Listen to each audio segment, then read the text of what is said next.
If you got ears, you gotta listen. If you got eyes, you certainly must see. Not only a piece of fine envelope artwork from my main man, Luke Walker, but also my address. Malcolm Tent, P.O. Box 3626, Newtown, Connecticut 06470. I don't necessarily get too bent out of shape if your envelope isn't decorated so tastefully. In fact, I don't get bent out of shape at all. I love mail. And that's me, Malcolm Tent, coming at you right here, right now, baby, live on the Facebook. Hello, everybody. Glad to be back after a week's hiatus. Very, very busy last week. Lots of stuff going on. Stuff in the so-called real world that detracted from my ability to come on here and make like Mark Farner and talk to the people. But I'm back. I'm in the saddle again. Not like Aerosmith, because I don't do Aerosmith. Aerosmith are not Grand Funk. Aerosmith are not the New York Dolls. Aerosmith are not Kiss. Aerosmith are not worth mentioning. Why have I just mentioned them like 9 times in the past 10 seconds? I just don't know. The point is, I'm here. And theoretically, you are here as well. So, thanks for tuning in. Let's see some people chime in a little bit. They keep changing things on the various platforms here. So, back in the good old days of, about 3 weeks ago, I could look on my screen and I could see the live icon flashing with a number of people who are actually tuned in at a given moment. Now I can see the live icon flashing, but I can't see if anybody's actually tuned in. So, and that's burned me in the past because they also have a deal where when I go live, it would automatically default to private setting. So I'd be streaming live to an audience of nobody and didn't even know. Technology. If you didn't love it so much, you'd hate it. And when I say you, I mean me. If I didn't love it so much, I'd hate it. Ah, Pear from Sweden is in the house. So if Sweden's in the house, everybody between Newtown, Connecticut and Sweden is in the house as well. Let's talk about something I got in the mail. Since I did flash the address, I might as well show what it is I'm after, which is people to send me things so I can send you things back, or at least give you a shout out here on Tent Talks Tunes. Super fine LP by Lo Double T, which looks great on the front, looks great on the back. Look at that, color coordinated blue vinyl to match the front cover motif.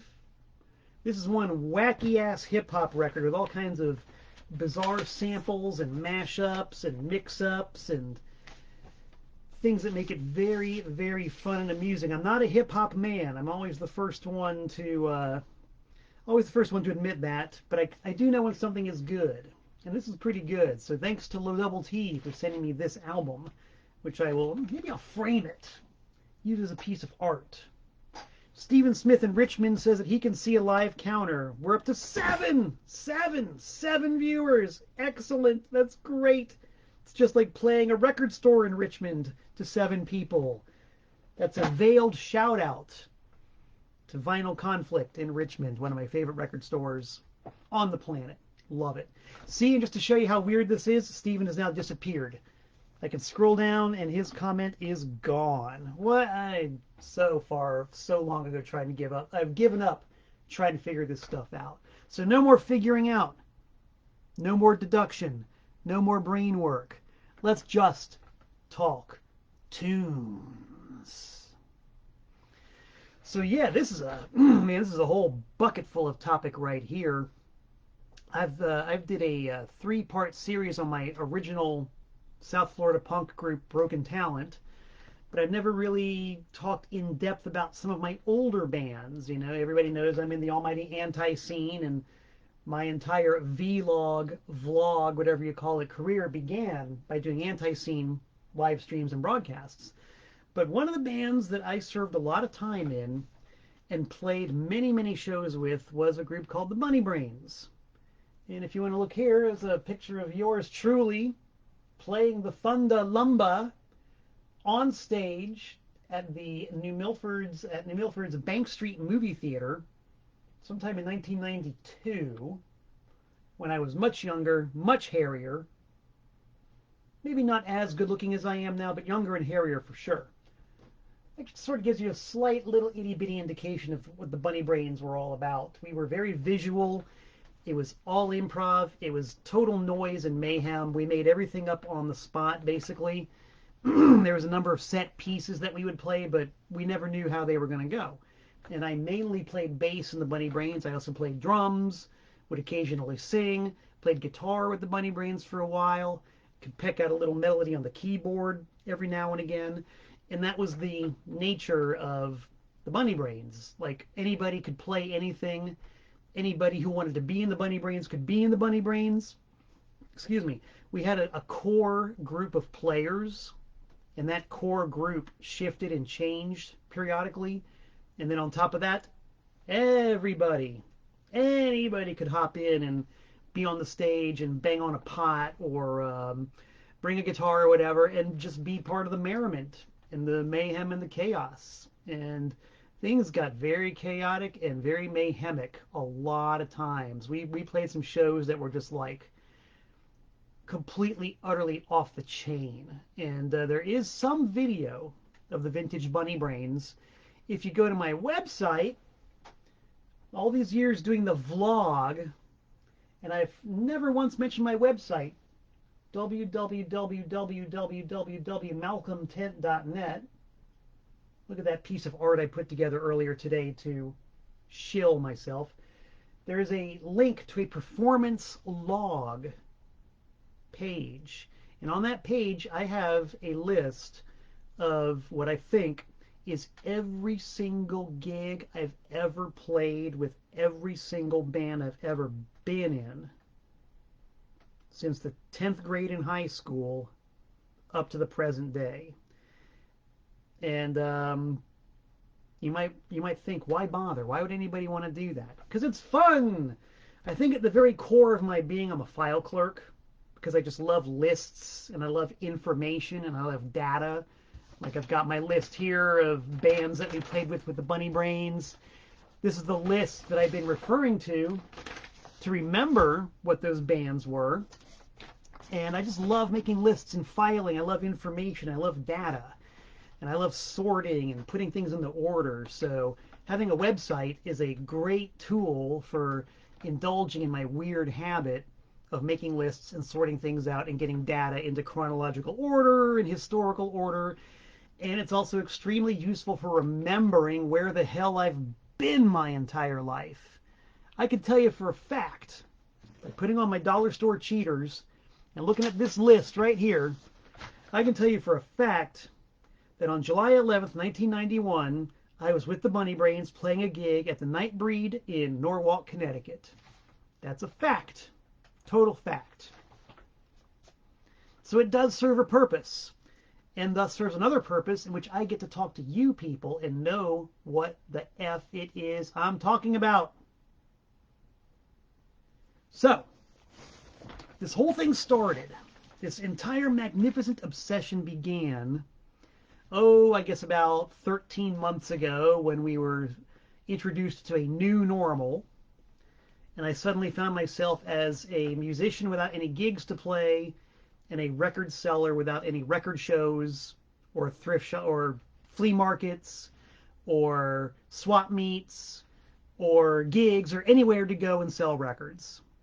So all of a sudden I got too much time on my hands. But as I might have told you folks in the past, I'm no good at being idle. I am not any good at sitting around and doing nothing. It just does not suit my personality. So I've been actually busy as a damn dog over the past 13 months working on all these kind of projects that never got done when I was out playing 60-something shows a year, selling records every single week, weekend, weekday, week whatever, going out to the colleges and the swap meets and the record shops and the record swaps. All of a sudden I'm not going anywhere or doing anything, so all these projects are getting done. And one project that's been on my list for a very long time was taking this is only part of it, by the way, this being one of several boxes of Bunny Brains cassettes. Yes, those are all Bunny Brains cassettes. Because, as you know, if you've watched Tent Talks Tunes, I record everything. Because I cannot bear for live music to just disappear into the ether after it's been performed. You mean there is so much great, awesome music that is played live. I want to relive the magic. I want to feel it again. I want to hear it again.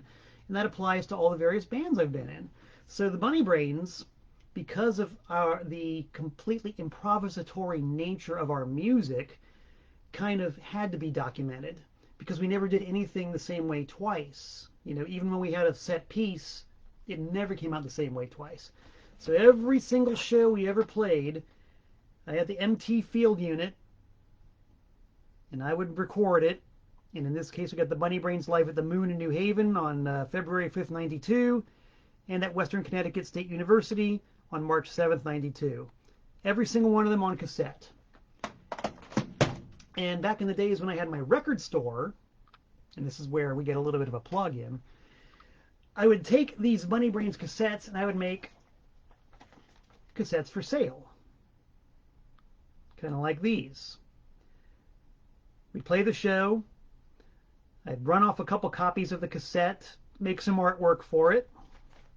You know, some artwork. Put a couple on the shelf at the store, Trash American style, the greatest record store that ever lived.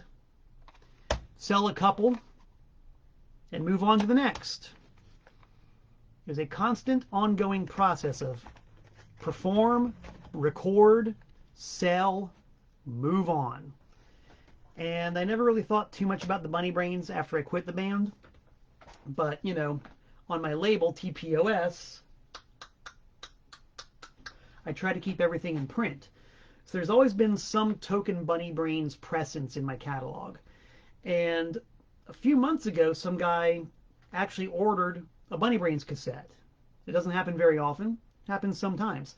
So this guy ordered a cassette, and it just made me think, you know, why don't I finally get all this stuff in, why don't I get it together? Why don't I get it all in order? Why don't I round up all of these cassettes, put them in order, catalog them, and finally make some sense out of these boxes and boxes of tapes, which I've done, and I've actually listed a few on Discogs.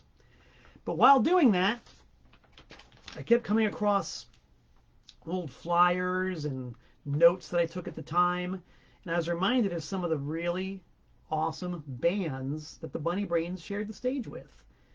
And so after 13 minutes of yapping, I'm going to try to tell you about some of the bands that we did share the stage with. And I'm not going to talk about local Danbury bands, because in my interviews in the past with John Howard and Greg Vegas, and also on different Tent Talks Tunes in the past, I've talked a lot about the local scene. And if you go to my YouTube channel, you can see those and hear those talks. Lots and lots of props to the local bands and other smaller touring bands that I've played with. We're going to focus tonight, just for the sake of brevity, on some of the more known bands that we've played with, and some of the bands that really stuck in my mind as being really memorable.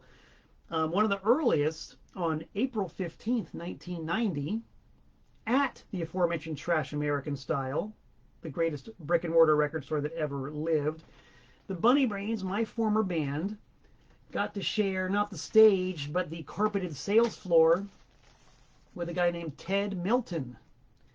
You might ask, who's Ted Milton? I've never heard of Ted Milton. Or you might be saying, oh my God, Ted Milton. Yeah, Ted Milton of Blurt. Now, this might be a case for you guys to do some homework. If you don't know Blurt, look them up. I love this band. This is Blurt. This is a 12-inch single of theirs called White Line Fever. The White Line Fever is a mighty meat cleaver. And basically, that guy you see right there, that's Ted Milton. Blurt has always been Ted Milton, a drummer and a guitar player. Sometimes a keyboardist instead of a guitar player, but usually it's guitar, sax, and drums. And this stuff is wild. I mean, Ted is almost like one of the last of the beatnik poets. His stuff is very freeform, literary, unpleasant. It's really hard to describe. He described his music once as the sound of something unpleasant that has to come out.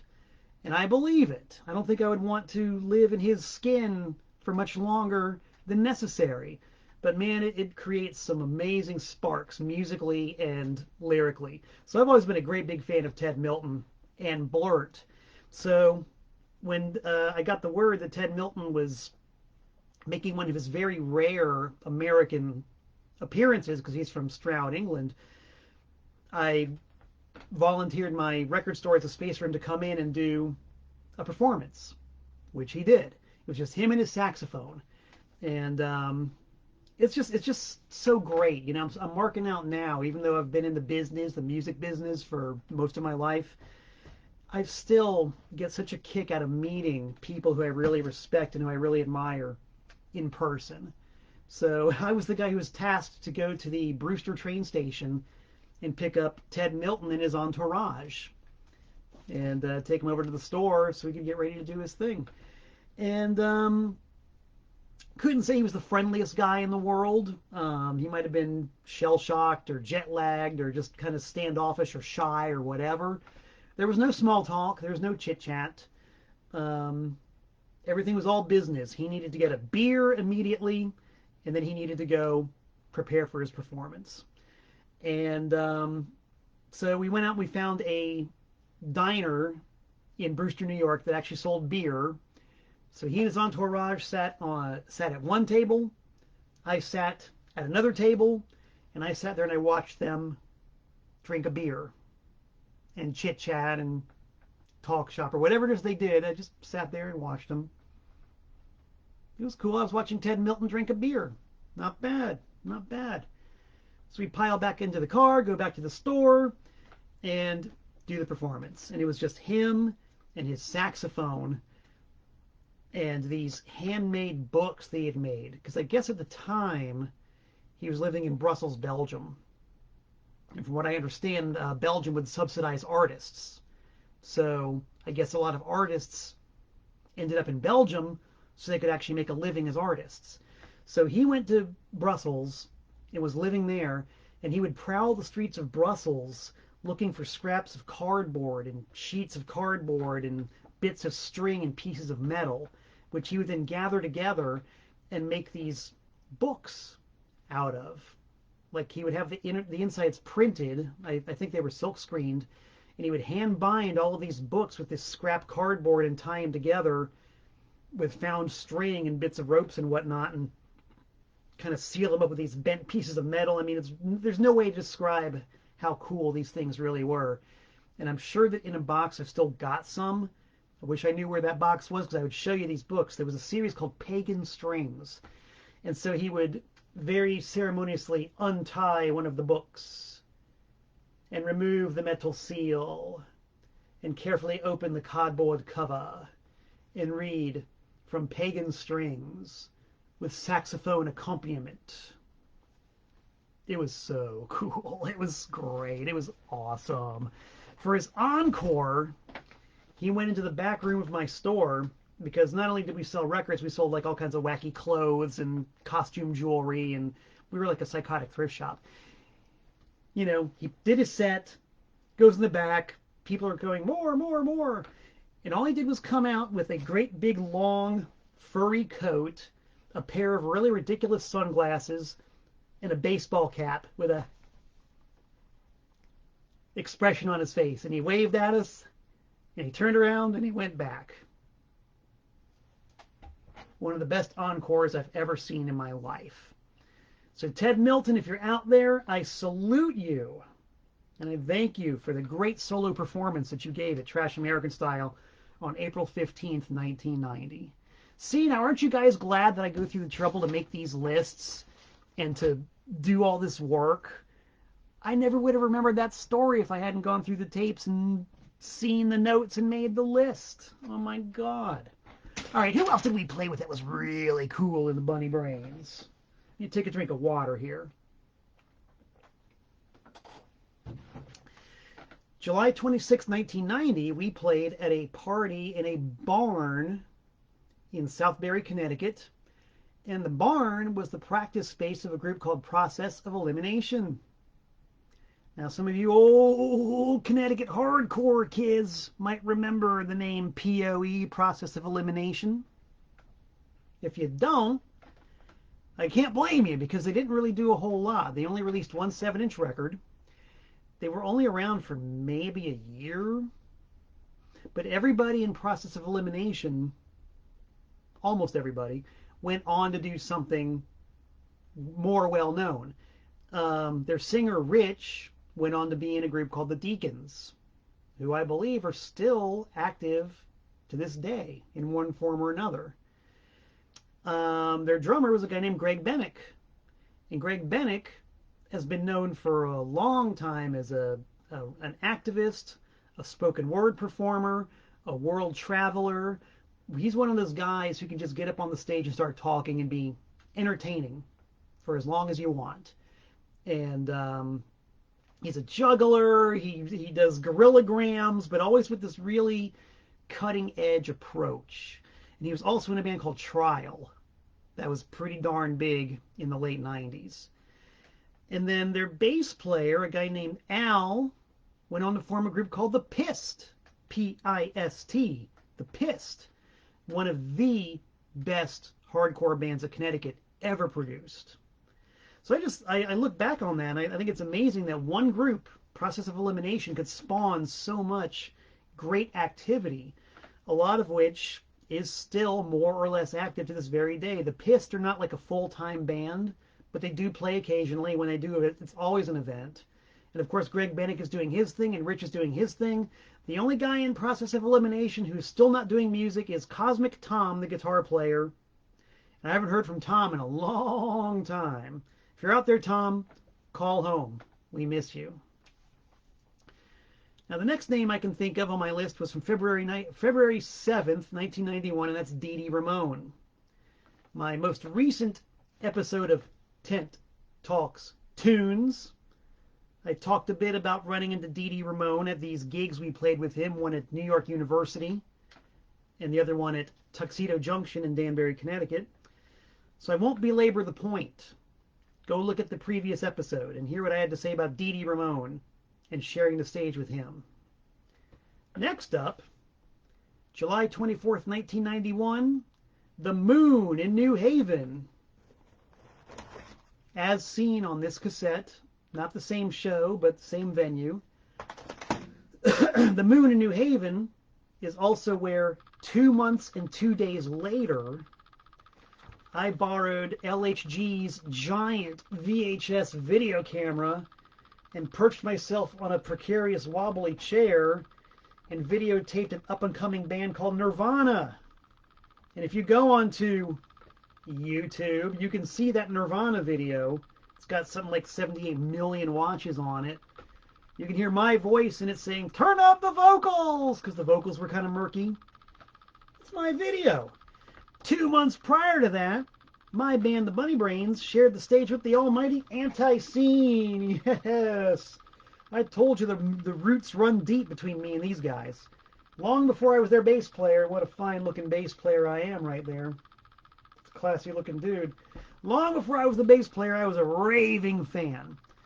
And so when they announced that they were going to tour up the East Coast from Charlotte, North Carolina, I made it a point to book the show, and I made it a point that the Bunny Brains were going to be on the bill. Because what is more fun than booking a show with one of your favorite bands and then getting to play with them? There really isn't much more fun than that. It is one of the sublime joys of life. Or in our case, one of the most ridiculous joys in life. Because this was back at a time when Jeff Clayton was still drinking, and most of the Antiseen tour party liked to have a good drink. And there were a number of members of the Bunny Brains at the time who liked to have a couple of real good stiff belts under their belt. So we played our set, they played their set, we made a whole bunch of racket, and it was tumultuous and just absolute disorder and entropy. Antiseen came on and just leveled all the opposition. And then after that, it was time to partay. As we all know, the only thing I drink is Danbury tap water out of a 1-gallon jug. Watch, I'm going to drink some right now.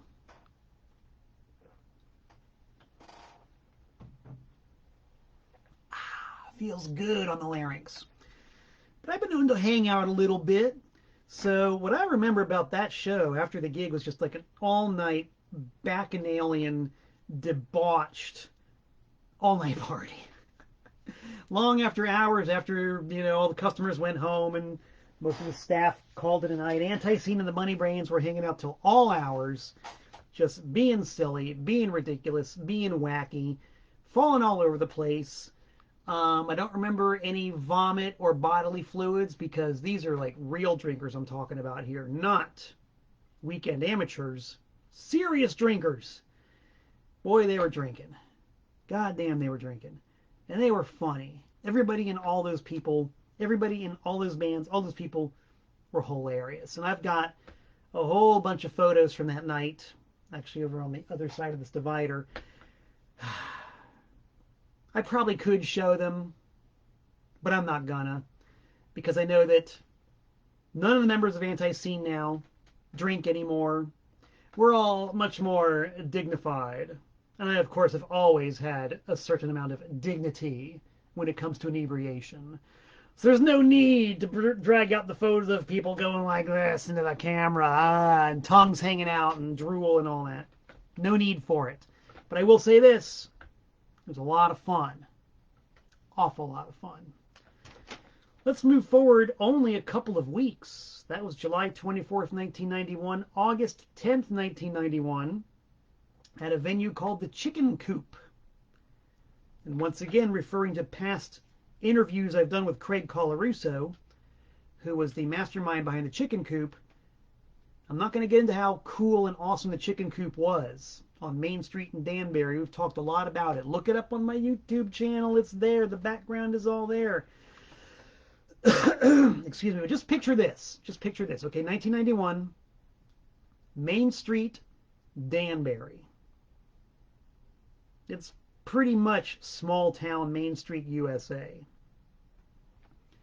Main Street, Danbury, there's a venue, and Craig Colarusso, or whoever it was that booked the show, I forget, the details get kind of fuzzy.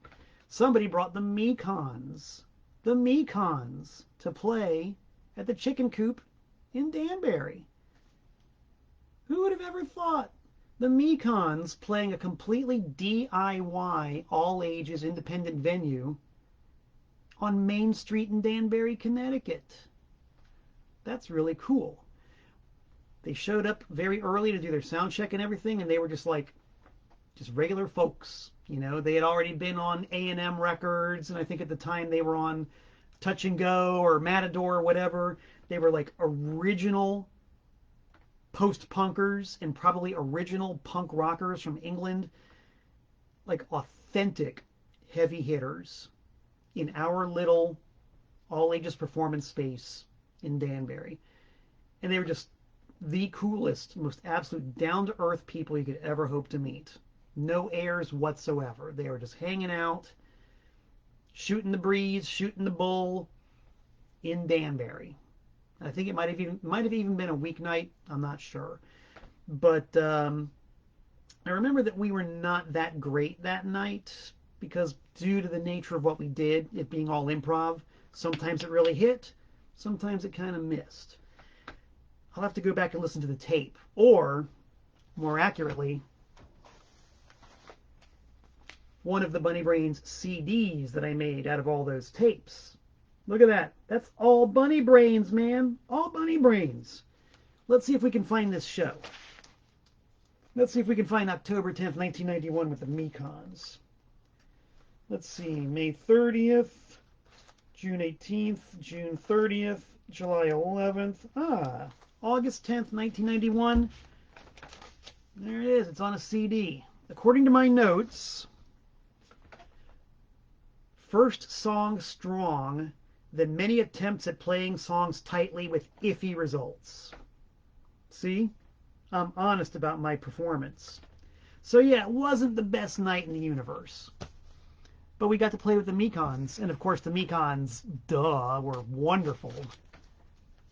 Besides being very nice people, one heck of a band. So we got to play with the Mekons, man. How cool is that?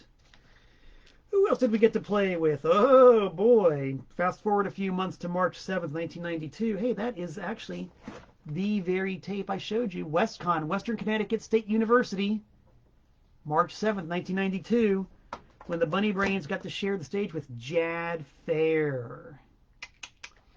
I hope you know who Jad Fair is. As Ted Milton is to Blurt, Jad Fair is to half Japanese. Jad Fair and his brother David Fair created Half Japanese, and both of them are still at it in various guises, doing whether it's painting or music or writing or whatever. Jad Fair is one of the original. Now there's this term for it now. I guess you would call outsider musician, outsider artist. He does only what he does, and he only does it the way he does it, and no one else can do what Jad Fair does. Love Jad Fair and Half Japanese. If you want a real treat, I'm assuming this must be on YouTube somewhere, but look up Half Japanese Live in Hell. Half Japanese Live in Hell. If you can find that and you can dig it, you'll see why I love Half Japanese so much, and by extension, Jad Fair. So we got to play with Jad Fair at one of the upstairs common rooms at WestCon. And Bunny Brains were in ultra Bunny Brain expansion destruct mode that night. We probably had 10 people on stage at various times during the night. And that video is on YouTube. Go to my YouTube, look it up. Bunny Brains, WestCon, March 7th, 92. It was incredible. There were a lot of people on stage. It was louder than hell. People told me they could hear it out in the parking lot. And the parking lot was not outside the building. It was down the block. If I remember correctly, I took a guitar and smashed a TV with it. Smashed the guitar. Almost smashed Ernie Latanzio's skull because I didn't really know how to swing one of those things too well. And it was kind of wobbly and awkward. Dancers, go-go dancers, the audience like in waves merging with the band at various times. That's how I remember it. I have to go back and watch the video again and see if it really was that incredibly wild, but that's how I remember it.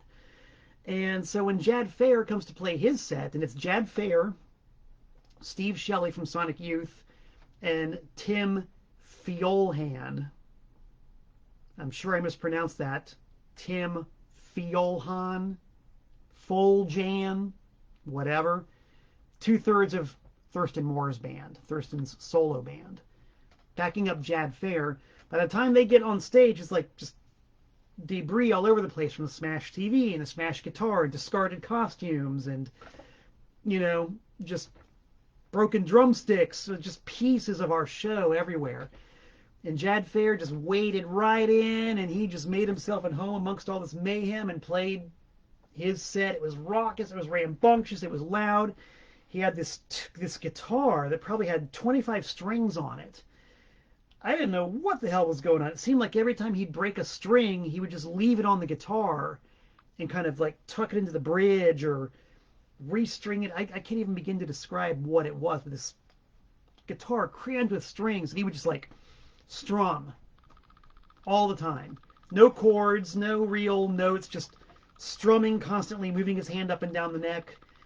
It might sound like it would be god-awful, but I swear to God, it worked. It worked so well.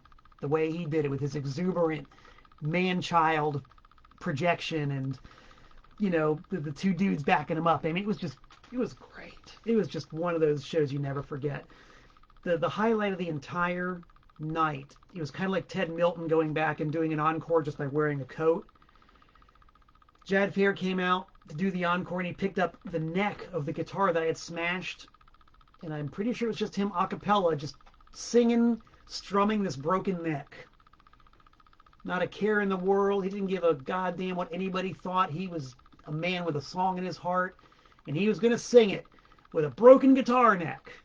Not only is that genius, that's showmanship. Jad Fair, I know we're Facebook friends. Salute to you, Jad, if you ever see this. Great show. And I'm sorry that it took the university almost 3 months to finally get you your pay. But I did get you the pay. So, we're even. 29 years later, man, we've been even for a long time. Woo!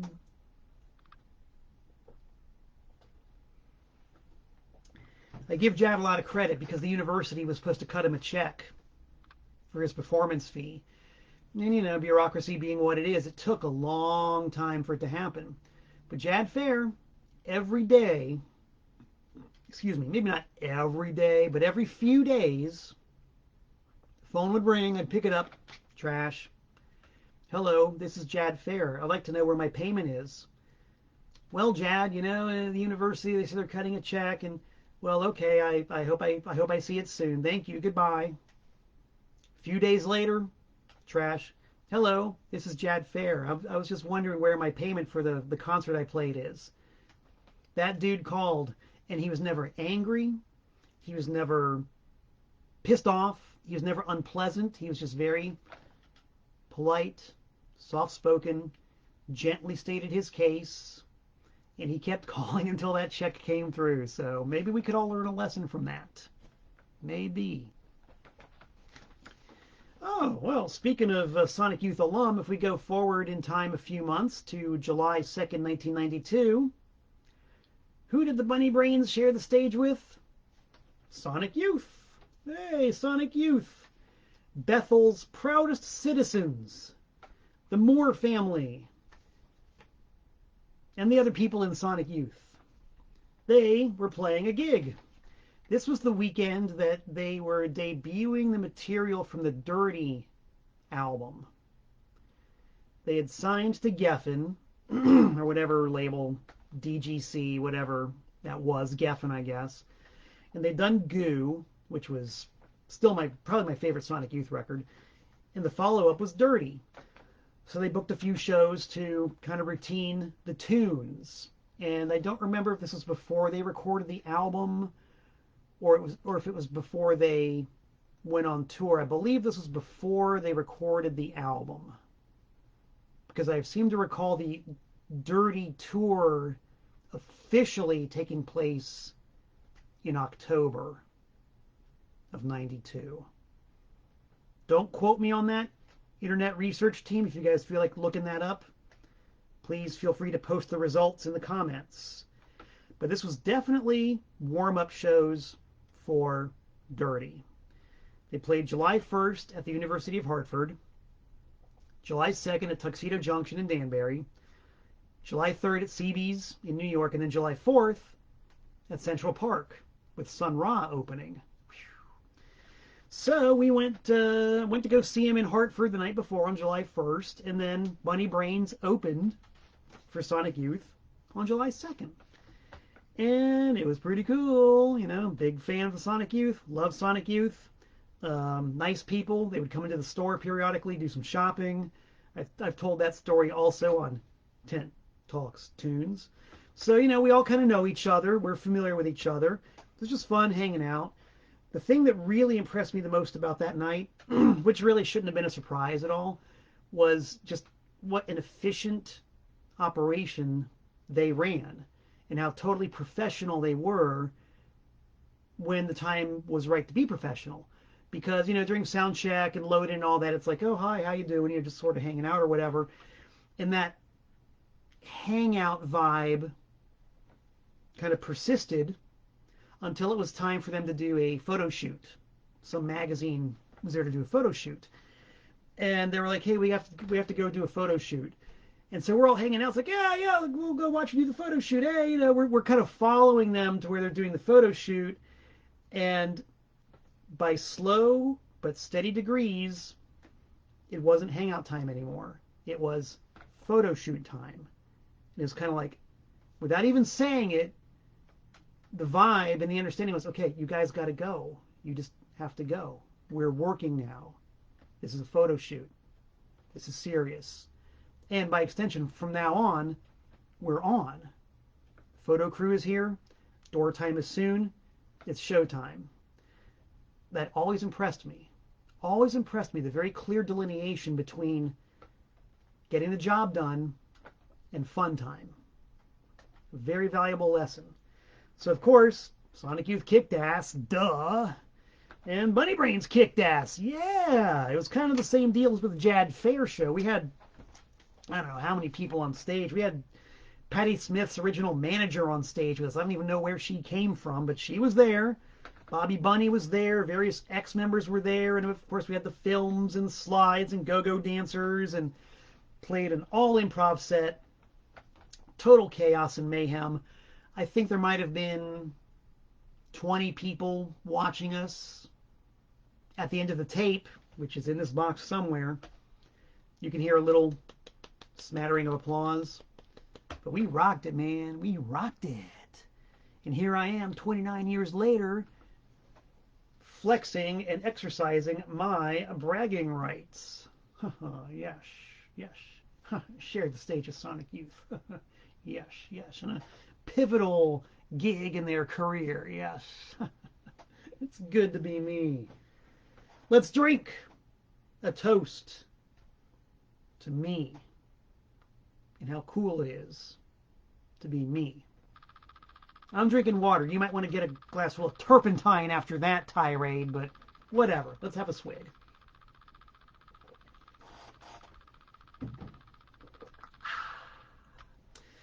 Let's see. After that, we did the second show with Dee Dee Ramone, and then that was in November of 92.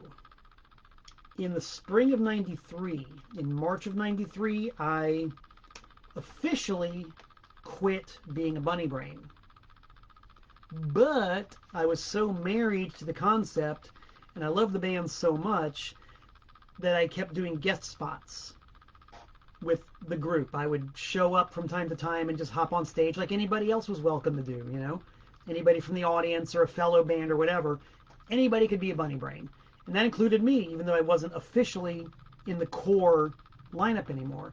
So I'd hop on stage whenever it was appropriate, and even played some actual shows. I switched from bass to drums, and ended up playing drums on a fair number of shows, including one August 27th, 1994, in Boston, Massachusetts, at the Middle East Cafe, which is another one of those legendary venues that I don't know if they're still around. I hope they are, but they at least had been around forever. And anybody who was anybody who was ever, everybody has always ever played there. That was the most awkward sentence in the entire universe, but you know what I mean. Everybody's played there. I saw the Residents play there. You know, just so many bands. Look up the Middle East Cafe in Cambridge if you want to see a very long storied history of a fabled venue in Boston. You know, the phrase that comes to mind is the CBGBs of Boston. That was the Middle East. And so we played a show at the Middle East with this band called guv'ner, G-U-V apostrophe N-E-R, guv'ner.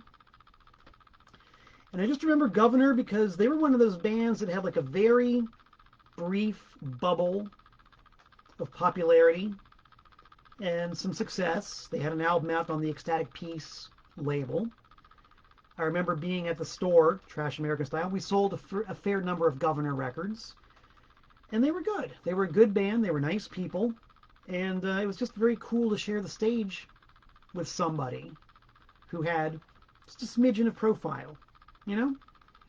Don't have to be rich and famous. Don't have to be Anne Margaret or Michael Jackson. But I knew who this band was, and I just thought it was really cool to go from standing behind the counter selling their records to sharing the bill with them.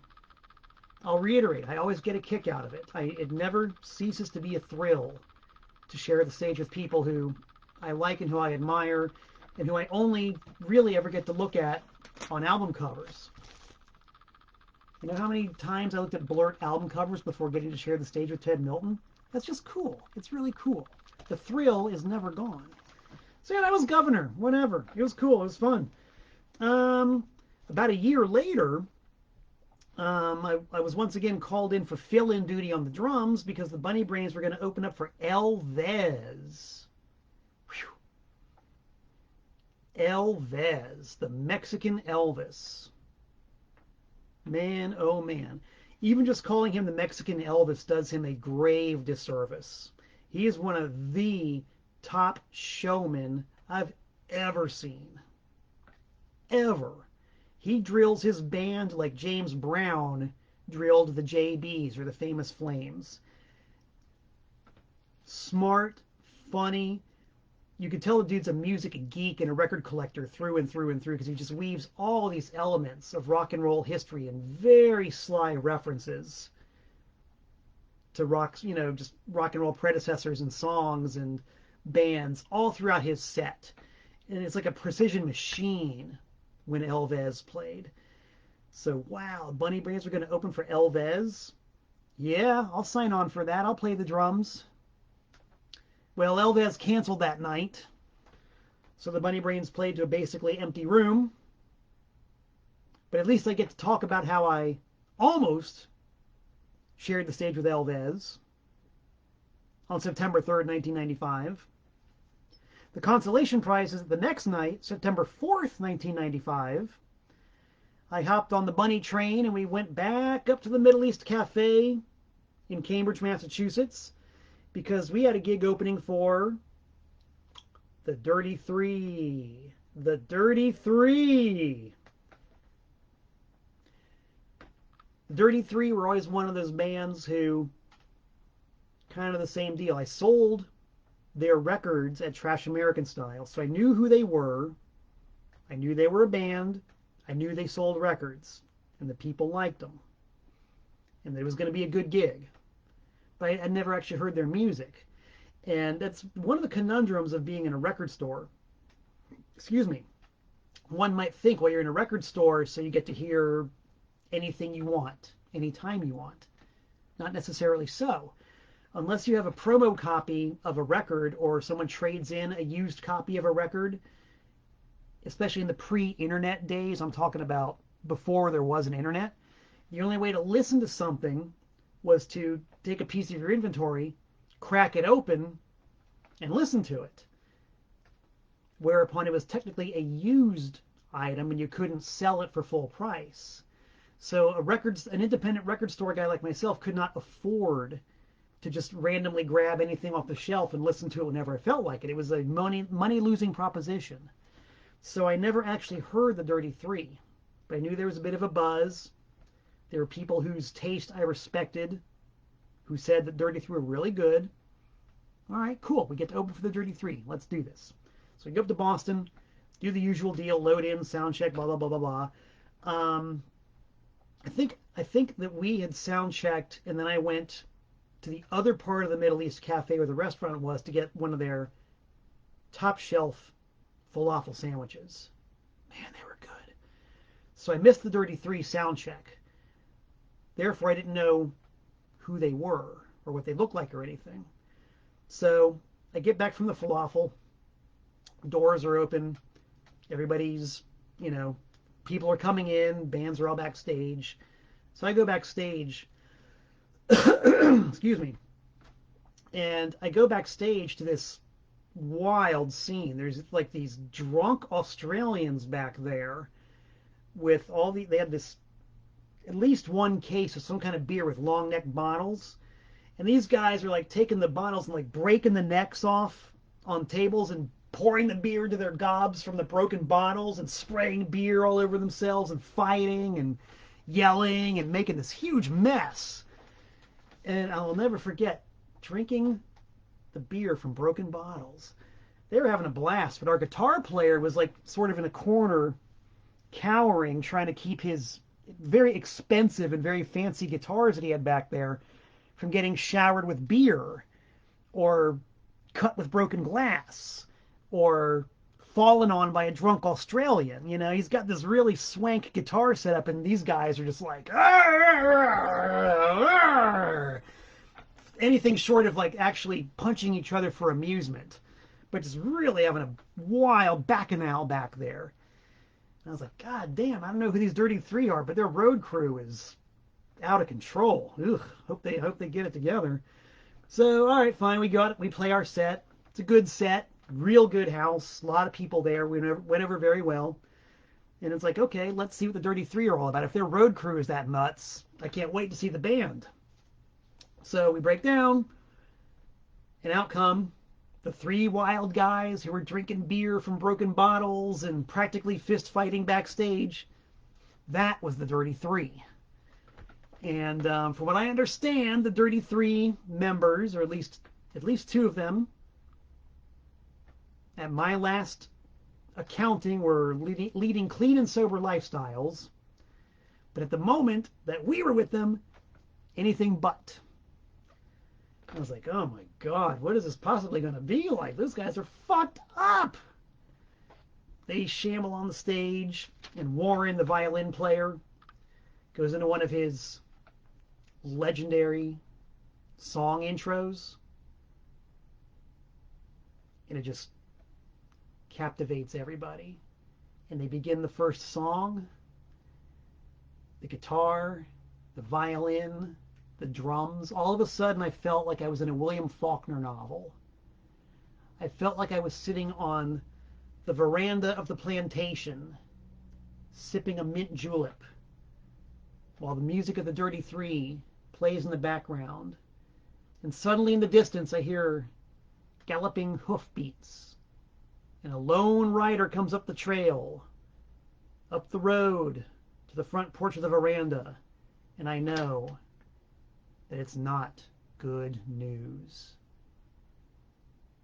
And the music of the Dirty Three plays in the background.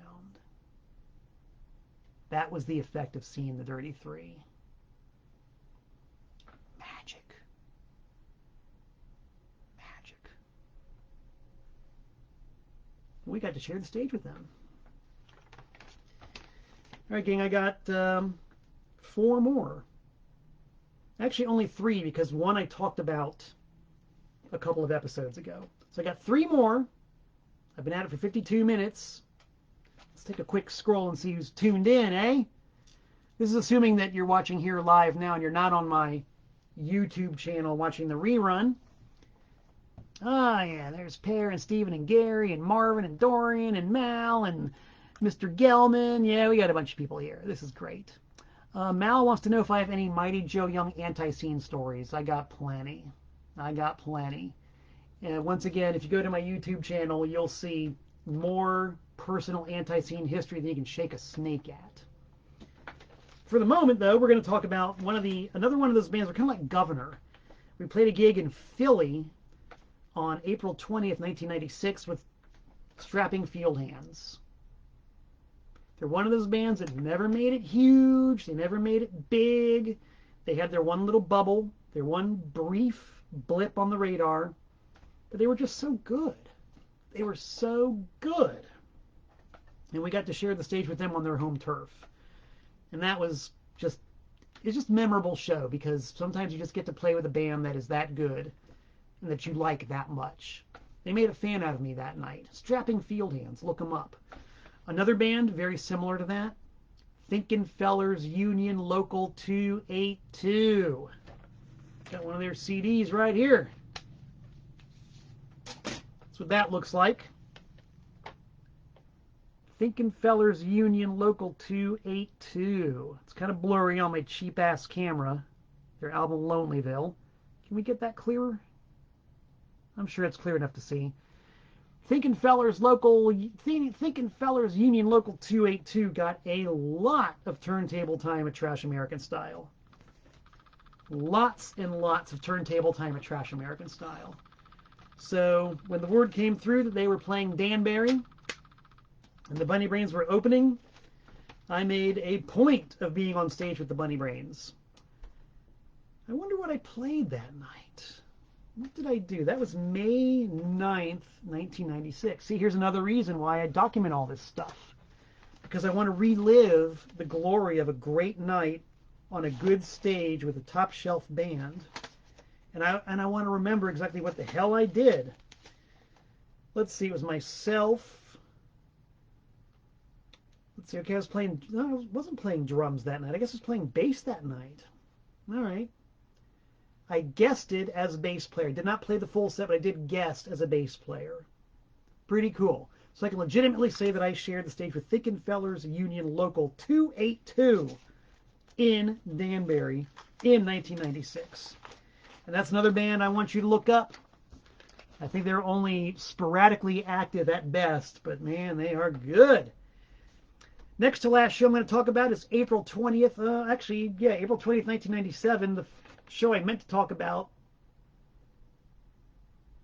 The show I talked about, the date I meant to attach to it was May 9th, 1996.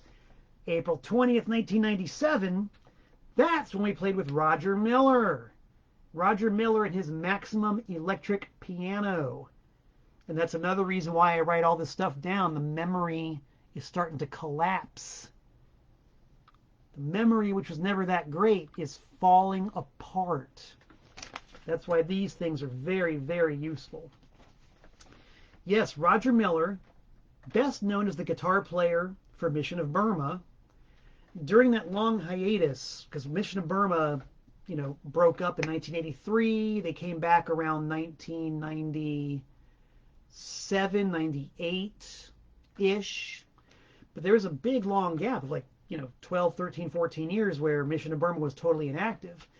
And Roger Miller had a project called Maximum Piano where he played piano with a drummer. And we ended up on that bill in Boston at this place called the Garment District. And the Garment District was, as the name might imply, a warehouse full of clothes. And I don't mean just clothes hanging on racks or in drawers or on shelves. They had plenty of that.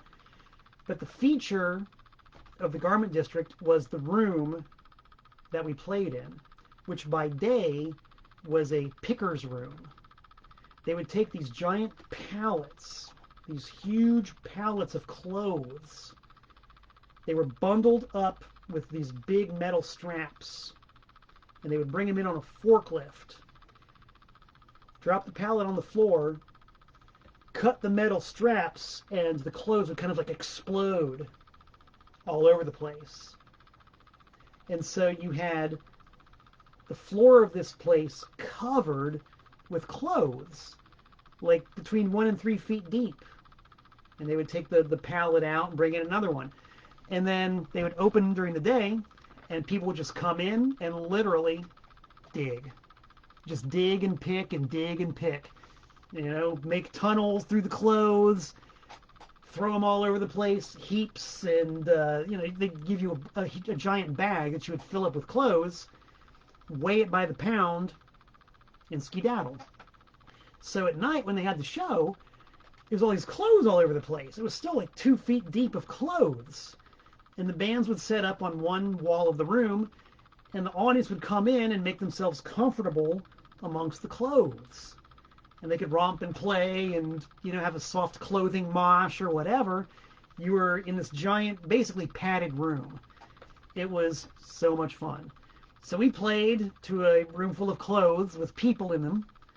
And then I got to watch Roger Miller play some excellent piano music with a top shelf drummer while I made this nest for myself in all these clothes. It was like having the world's biggest beanbag chair to see a show from. So I'm nestled amongst the clothes. I'm just reclining. There's Roger Miller. We just played a great set. I'm in Boston. And at the end of the night, came time to get paid. And we got paid with, I'm sure you can guess. How do you think we got paid that night at the Garment District? I want to see some responses there. Obviously, if you're watching this on the YouTube, you're not going to see the responses. But you're welcome to comment if you want on YouTube. But here now live on Facebook, April 28th, 2021, I want to see if anybody can guess how we got paid that fateful night at the Garment District.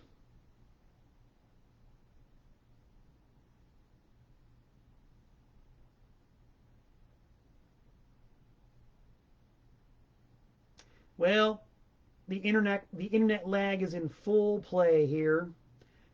Either that or you guys are just afraid to guess. There we go. Yes, Mr. Malinowski, we got paid in clothes. We got paid in clothing. Every member of the Bunny Brains got a little voucher card that was good for, I think, 10 pounds of clothes. Which I didn't mind because I had my store and we sold clothes. The other guys in the band were kind of bummed because, A, when were they ever going to go back to Boston to redeem their vouchers? And B, what possible use could they have for 10 pounds of junk clothing? So I did a little side bet and I bartered or purchased everybody else's voucher cards for clothing. And then a few weeks later went back up and loaded up with clothes and took them back to Trash American Style and I sold them. I liked that. That was fun. Only time in my life I've ever gotten paid in clothing. This very shirt, this worn out, tired old rugby shirt that I've had for probably 20-something years, I couldn't say for sure that it's from the Garment District, but this is the kind of thing that I would have gotten at the Garment District. So, in theory, in principle, this is it, baby. This is it. All right, gang, I got one more fabulous band that we shared the stage with the Bunny Brains, which I'm happy to tell you about. And this is getting towards the end of my run with the Bunny Brains. The last show I ever played with the Bunny Brains, I talked about it last time, was Hawkwind. So you already know the story about that. If you don't, look it up. The penultimate run of shows I did with the Bunny Brains were 2 gigs in May of '97 with a really cool band called 2 Foot Flame. 2 Foot Flame was the members of Mecha Normal. And Mecha Normal, they're on that level with Strapping Field Hands and guv'ner and Thinkin' Fellers Union Local 282. They never got gigantic. They never got huge. But they were just really cool. Really good band who just never gave up and had a little bit of a profile and were really excellent and really nice people. So the 2 people from Mecha Normal plus a dude named Peter Jeffries from New Zealand.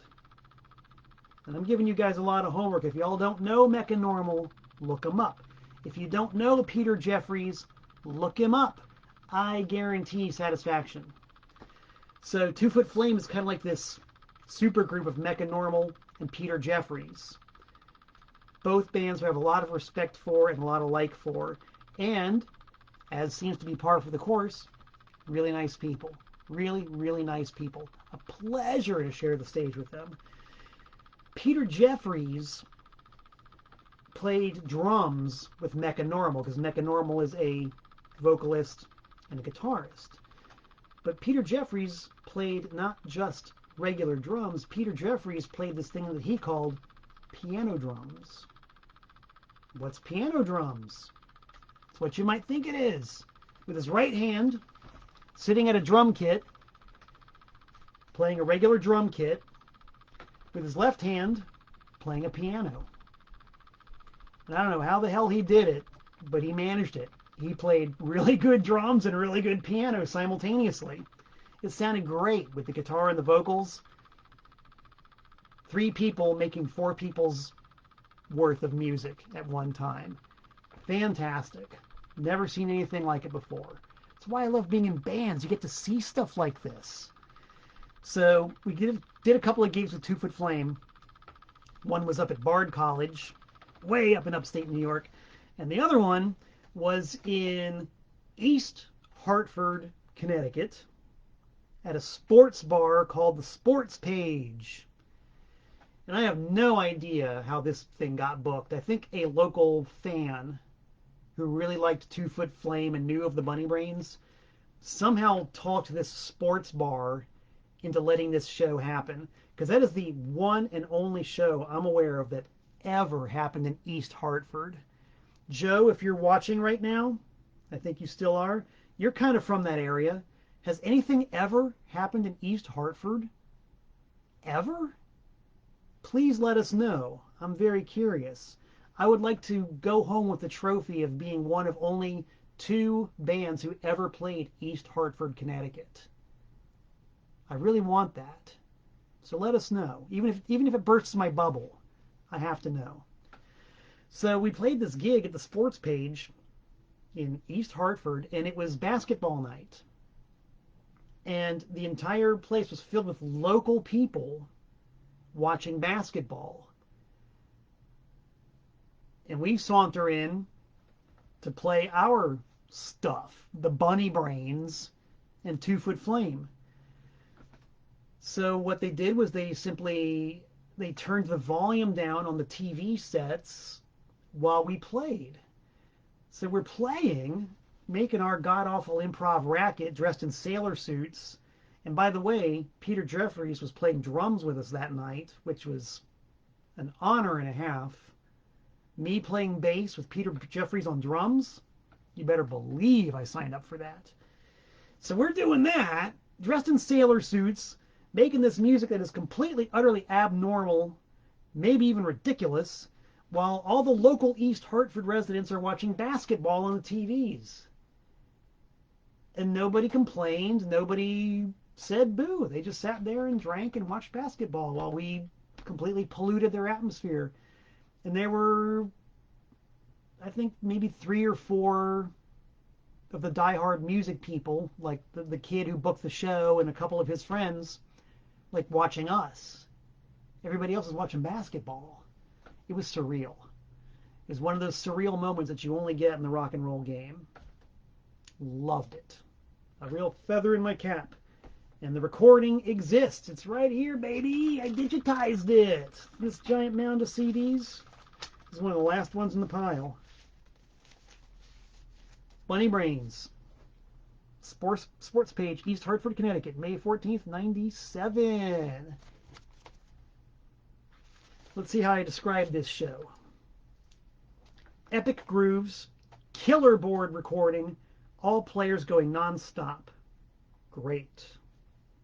It was great. And that's why I do it, gang. Not only to do it in the moment, but to relive it as often as possible. So thank you guys for reliving it with me here on Tent Talks Tunes. If your curiosity is sufficient enough to want to know more about the Bunny Brains, look us up. Go to my website, look at my performance log. Lots of links to Bunny Brains videos on my performance log. There's stuff on YouTube. You can check it out. There's Bunny Brains stuff on Discogs. Not so much on eBay, but I've listed a fair number of them on Discogs. Check them out. They ruled. And I'm happy to talk about them. So yeah. Hope everybody's doing well. I fully expect to be back in about 167 hours.